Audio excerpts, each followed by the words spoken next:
I, 27-year-old female, was telling my boyfriend, 26-year-old male, about my travel schedule for work. I will be gone from October 9th to October 21st.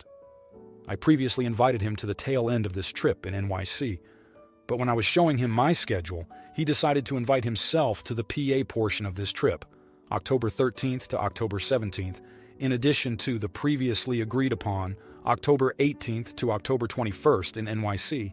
I was trying to express my hesitancy at him being there for the entire time, and I was trying to put it as nicely as possible that I don't want to have him there for that entire time. I didn't put it well and let slip that I would have to do a second shift once I got back from my actual work because I'd have to monitor him. He got mad and said that he doesn't care about me, but about the hotel and visiting Philly. I tried to tell him that I'm not even going to be in Philly for that portion of the trip, and that it's not going to be fun, cooped up in a random hotel until I get back. He says I'll have 8 hours not working, so what's the problem? I offered for him to go on another portion of the trip that's actually in Philly, but the damage was already done because he knows how I feel about him being there.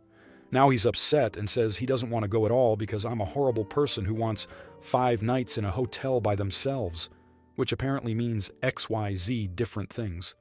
Full disclosure, he has a lot to deal with. He needs a lot of emotional maintenance at all times and gets upset very easily. I honestly just didn't want to deal with him while I was on the road, and only invited him to stay the last part of the trip because it was a perfect opportunity for him to finally see the Knicks for the first time in years. So am I the idiot? I definitely could have couched things better to not be such an ass. Advice please, if there's a good way to say, I don't want you around. But am I truly the here? Because I'm pretty sure it's not normal to have your significant other with you for your whole business trip. Edit. I'm also pretty sure he's jealous of my job because I go to work and do a good job.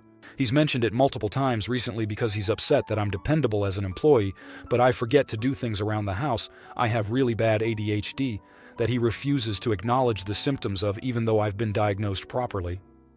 Now, here are the comments. Comment 1. Hard. Not the idiot. This is your career. Your employer is paying for you to stay in a hotel and to travel for their own business purposes. Not so your boyfriend can have a free hotel room and so he can tag along. Your boundary was very reasonable. You know better than anyone which parts of the trip will have more expectations. You will have more commitments, etc. versus time to play tourist. If your boyfriend can't understand professional travel versus pleasure travel, then he is not ready to tag along. Honestly, tell him he is uninvited from the whole trip. Until he grows up and understands what professionalism means, it is not worth having him along. He should be focused on his own career right now, instead of playing. You inviting him to the NY portion was more than generous. As for the 5 nights by yourself in a hotel, the answer is working. You will be working, sleeping, and getting caught up on emails. There won't be time for shenanigans with him. Comment 2. Not the idiot. People who don't do business trips don't understand business trips. My mother didn't understand if I was in a city why I wouldn't make the time to see a cousin who lived an hour away, or visit their famous sites. Here's how a business trip day goes for most people. Get up. Didn't sleep much because it's not home. Get going to first appointment. Do all the appointments as well as you can. Skip lunch because it ran long. Finish day. Eat with colleagues and discuss following day's appointments. Go to room. Log in and deal with all the emails that happened back at the main office. Finish around 10, go to bed, repeat until you go home. You flat out don't have time to entertain anybody, or see relatives, or gawk at the Rocky statue. You work. That's why they are called business trips. Comment 3. Not the idiot. The way you said it was a little shitty, but also, you should be able to say, I want to do this part of this trip alone, and that should be respected. I have a hard time blaming you for how you said it, although it was a bit insensitive. People in partnerships deserve time alone, especially in regards to work. Stand your ground. Now, for the next story. My 56-year-old daughter, 21-year-old, was home from college for a short break, and we were looking forward to spending time together. Last year, the local historical society hosted an afternoon tea at one of the members' house, which is from the 1800s, and I attended and really enjoyed it. We were allowed to tour the house, which was what I really enjoyed. They'd hired a catering service to make the tea and food that went along with it, finger sandwiches, custard tarts, etc. My daughter expressed interest in seeing the house and attending the tea with me, and this year it happened to fall on when she was home on break. I asked her if she still wanted to go, and she said yes. She is a very picky eater, always has been, despite my best efforts, so I warned her that they might not serve anything she wanted to eat at the tea. She said that was okay, and she'd eat something before we left, which she did. We got to the house and did the tour. She absolutely loved it and took a genuine interest in hearing about the restoration efforts and the history of the house. When it came time for tea, she politely refused any tea that was offered and simply drank her water. She took a few bites of one of the sandwiches, but it wasn't to her taste, so she simply set it down. She was incredibly polite and didn't raise a fuss over the food at all. She complimented the caterers on their hard work and held conversation with the other women at the table. When the lunch was over, she excused herself to go to the bathroom, and one of the women sitting nearby, in her 60s, part of the Historical Society Committee, said it was rude of me to invite my daughter and her not eat anything. Another woman agreed and asked why I even brought her to the tea if she wasn't going to drink any. I explained that she had wanted to see the house, and it was a way for us to spend time together, but now I'm wondering if I had been wrong to bring her. I am not upset with my daughter at all. I'm just wondering if I should have found something else to do with her while she was home instead that wouldn't have upset so many people. Now, for the next story. One of my 26-year-old female friends, Sarah, has recently started seeing a guy she met through work, and I didn't want to meet or spend time with him. Sarah started in a new job about a year ago, and the entire environment always sounded toxic. Early on, there was a bet between a number of the men in her workplace over who would have sex with her first.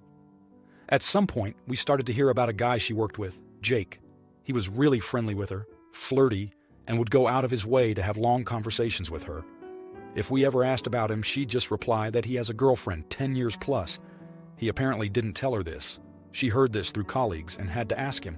As the months went by, we started to hear stories about people in her workplace talking about Sarah and Jake, how close they were, and how close they would be on work nights out. One of Jake's friends even dragged him back into the pub one night to stop him getting in a taxi with Sarah. This all annoyed Sarah, especially when she heard that this had all gotten back to Jake's girlfriend, who was upset. She insisted they were just really good friends. Eventually, Sarah told us that she had sex with Jake a couple of months back. She said that it was a one-time thing, and she told him soon after that it was over. This worked until Jake broke up with his girlfriend a couple of weeks later and told Sarah immediately that he was ready whenever she was. I practically begged her not to go there, aside from Jake pursuing her and sleeping with her while he was in this 10-year relationship. She knows he has cheated before, and it's almost certainly not going to be a good relationship. Sarah is now with Jake. When she told me, I told her I don't like him. I think she's worth way more than this guy, but she's a big girl, and I'm here for her. Except that I really do not want to meet or spend time with him right now. I think he's selfish and immature and hasn't done anything to prove the opposite. I think what they did is really awful, and I feel so bad for the poor girl caught in the middle. I really feel so uncomfortable when he comes up in conversation. I just immediately shut down.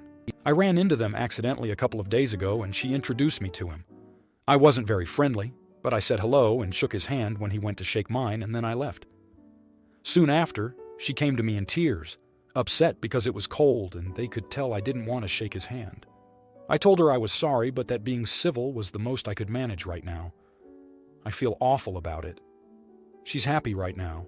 She really likes this guy, and she sees him in a completely different light to me.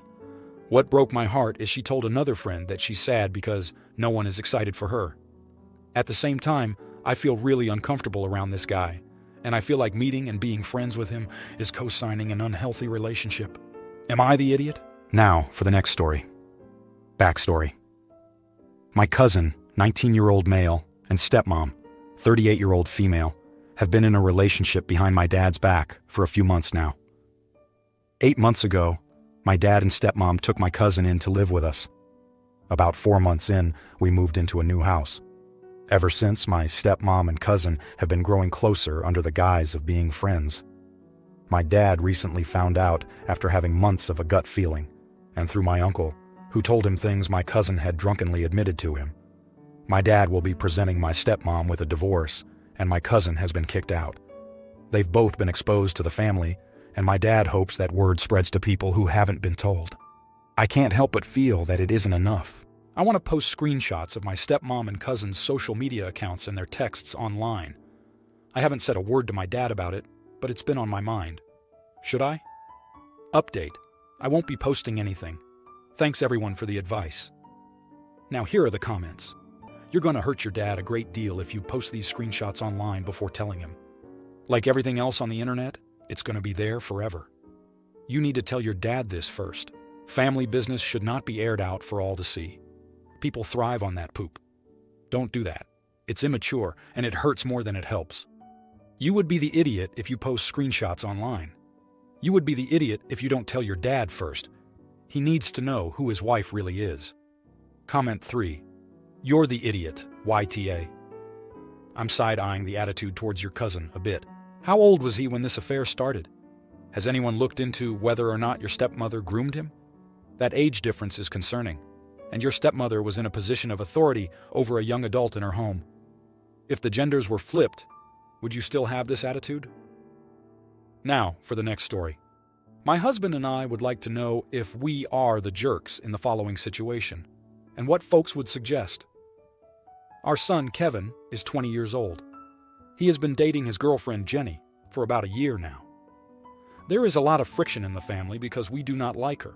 She overall brings nothing to the table. She is boring and has a very passive personality. She does not offer to help and stays over at our house a lot. Example. I was making multiple trips to the car to bring in groceries, walking by her, and she was fixing her hair in the dining room mirror, and not once did she offer to help. We try to ask her questions about herself, and getting answers is like pulling teeth. She never asks us about anything or initiates conversations. Doesn't offer to help clean up after dinner, etc. You get the picture. She doesn't get involved or engage and just kind of exists in the background. We think of her like an NPC, lol. We are sick of watching Kevin dote on her, and he is sacrificing his relationships with his friends to be with her more. We recently found out that she was stalking his every movement while he was visiting his mom and friends in another state, where we used to live. His friends contacted us actually out of concern with how controlling Jenny's behavior seemed in terms of monitoring. One of his older friends, Olivia, is a girl, and Kevin lied to Jenny about hanging out with Olivia in a purely platonic setting. Here's the thing. I generally believe in letting people make their own mistakes and dating whoever they want. The problem with Kevin is we have been right so far about our gut feeling for every awful girlfriend he has had in the past. He never would listen to us while in the relationship. And then in hindsight, once the relationship is over, he admits that we were right. We think we are right again this time, and so does the extended family, at least 5 people beyond me and my husband, and his 3 best friends. Are we the jerks for telling him what we truly think? We have been somewhat honest so far, but held back the full spectrum of our true opinion. The reason for doing so is 1, we don't really like her or want her around, and 2, he has started to talk about how she might be the one. She is definitely not the one. Their relationship seems very codependent, and because of that, at its core, unhealthy. Or should we move forward being fake with our own and only son, and pretend we like her when we don't? Now, here are the comments. Comment 1. You're the idiot. You sound extremely immature saying she's boring and passive. It makes me think you have some emotional health issues. She doesn't have to help with your groceries. Your expectations are weird, and it sounds like you're just trying to justify some other reason you don't like her. You can talk to your son and let him know that the controlling behavior is controlling. But other than that, stay out of it. I really suspect your son is making bad choices, according to you, in the girls he dates because he grew up with at least one emotionally dysfunctional parent. Comment 2. Your son's girlfriend has no obligations to help you with household things, like getting groceries from the car or doing dishes. You could ask her if she'd like to help, but her answer is also, be allowed to be no. It's probably a family culture difference. Also, let your son make his own mistakes if this relationship turns out to be one. How come you find her boring? Have you ever had a real conversation with the girl to get to know her? Comment 3. Has he asked you for your opinion?